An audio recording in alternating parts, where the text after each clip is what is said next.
My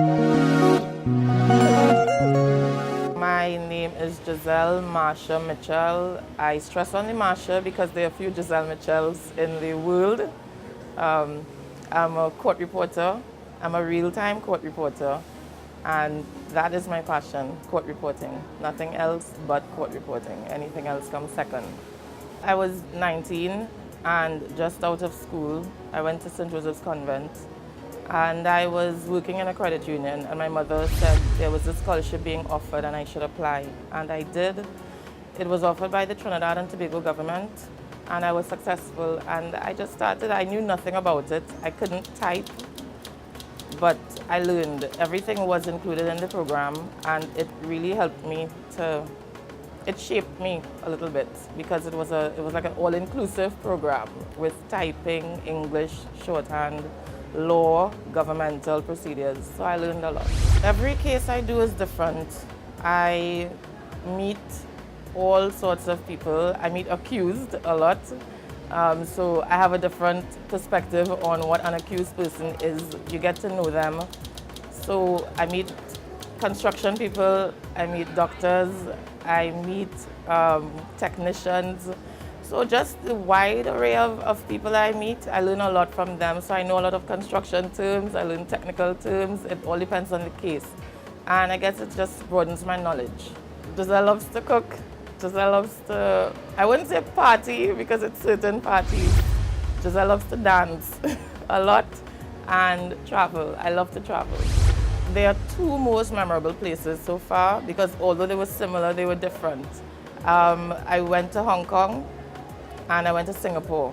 And while they're both in Asia, Hong Kong is more like Trinidad in a lot of areas. So I felt really comfortable walking the streets, and then you go to the city in Hong Kong and it's like Manhattan. So I also felt comfortable walking the streets.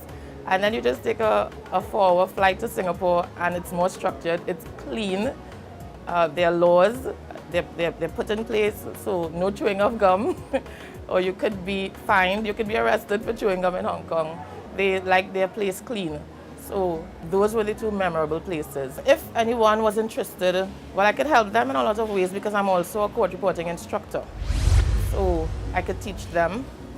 They would have to have a love of English because you have to have a lot of knowledge when it comes to words. You would have to be well read, not just like with local news, but everything, National Geographic, foreign news, whatever foreign news, because you could be put into any case. So they would have to love whatever is happening globally. They would have to be interested. But English is a big, big part of it. And you have patience because you have to be sitting for hours and hours. So I always tell people who are interested, if you don't love court reporting, you would not like doing it because it could be very tedious, very, very time consuming. You sit for a lot of hours, you hear a lot of stuff. If you're not interested in it, it could be boring. And you just have to have a lot of knowledge. It makes the case more interesting because you could follow the case and sometimes you could help out a judge or an attorney as well. My definition of success is, I think a big part of it is loving what you do.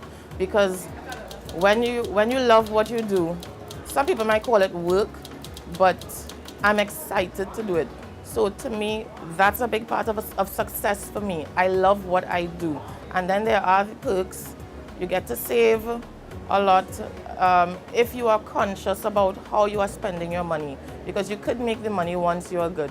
So there is the financial success, but to me, it's a joy every day doing what I do. So I would consider myself successful where that is concerned.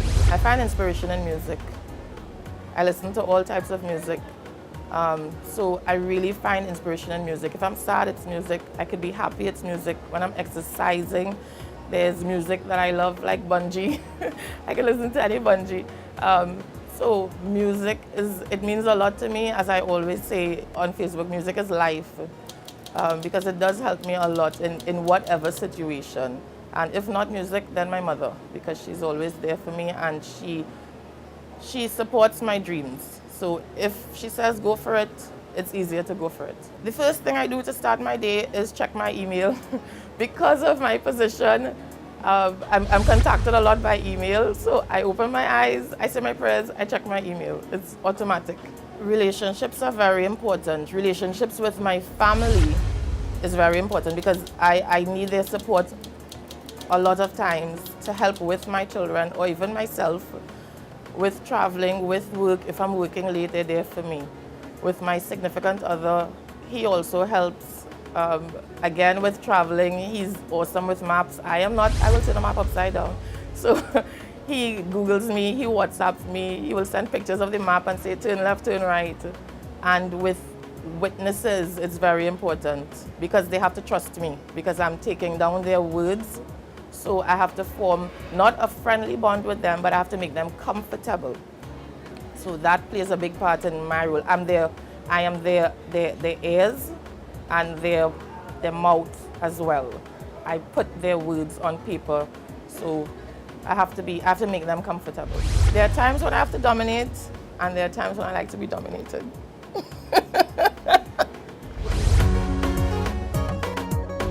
Window seat all the time, I'll fight for it. Expedia knows my preferences. So when I book my flight, it pops up immediately. Giselle, window seat, always.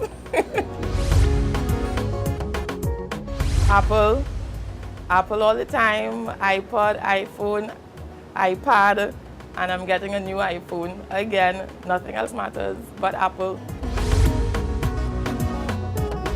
LTTS is Limin Professionals. I think they lime a lot. You know, they're supposed to be professionals. I think it's a front. LTTS is knowledgeable, family, professional, well organized. What I admire is that they come to Trinidad, yes, but they also go to other areas. So you have skiing, you have even the games that they have every year in New York. They make it fun. So it's not just professionals and you're stressed with work. They come together, they help each other, they talk in the WhatsApp group all the time. They are there to solve any problem, even if it's to pray for somebody who's sick, or it could be somebody's mother or a friend of somebody, and everybody would send a prayer. So I like that unity and that bond. And a lot of people don't know each other, but on that WhatsApp itself, everybody will say hi, send a love heart, a hello, something like that. So it's a good thing. It's a good thing to meet other professionals as well.